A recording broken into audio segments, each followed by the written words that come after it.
I'm Janice Fiamengo of the University of Ottawa. A term that I've heard a lot recently and that deserves repeating is the gender empathy gap.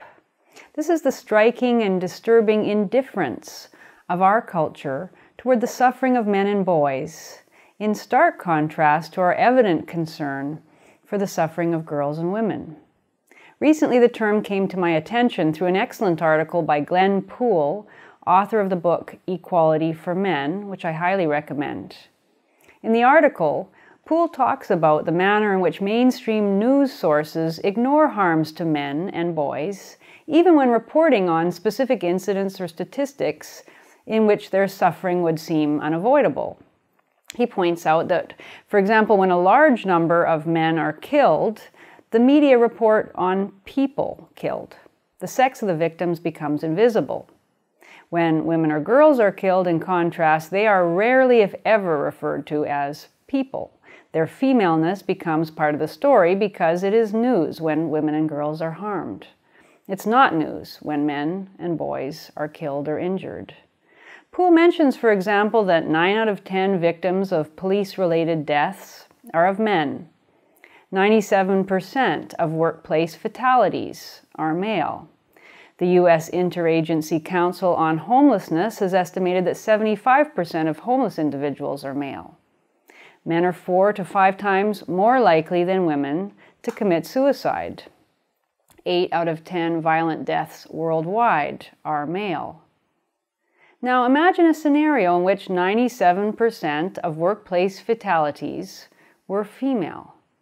Imagine the widespread distress, outrage, the front-page news reports, and the ensuing special programs, workshops, task forces, panel discussions, royal commissions, government reports, emergency measures, and so on. Imagine the unmitigated outpouring of concern by both men and women. But it doesn't come for men. The 97% of workplace fatalities are not news. Why not?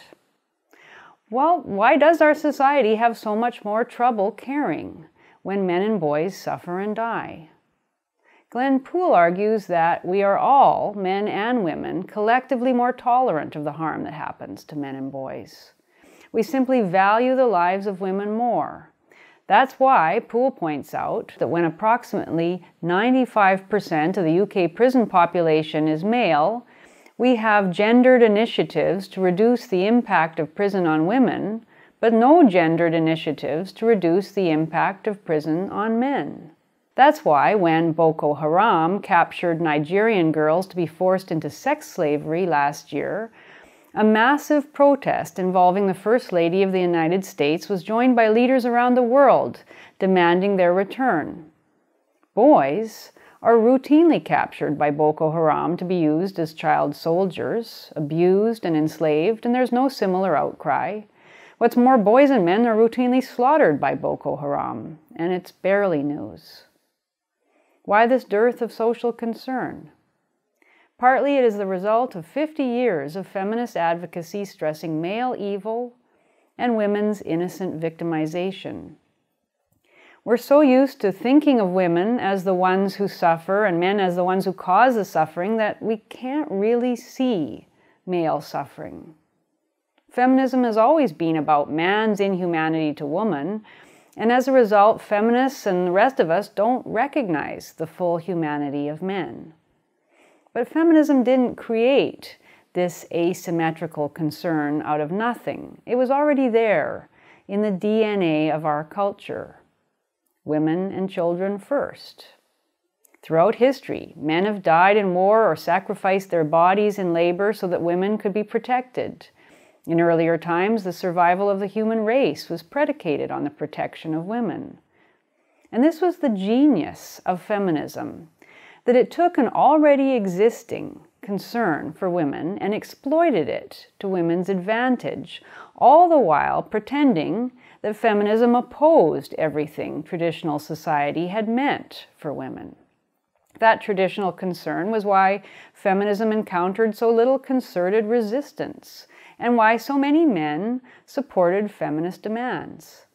And it's why even non-feminists have trouble getting passionate about men's issues today. As Poole says, it should matter to us deeply that our society takes the suffering of our sons, brothers, fathers, uncles, grandfathers, and male friends with such indifference. So let's close the gender empathy gap. We can't claim to care about true equality until we do.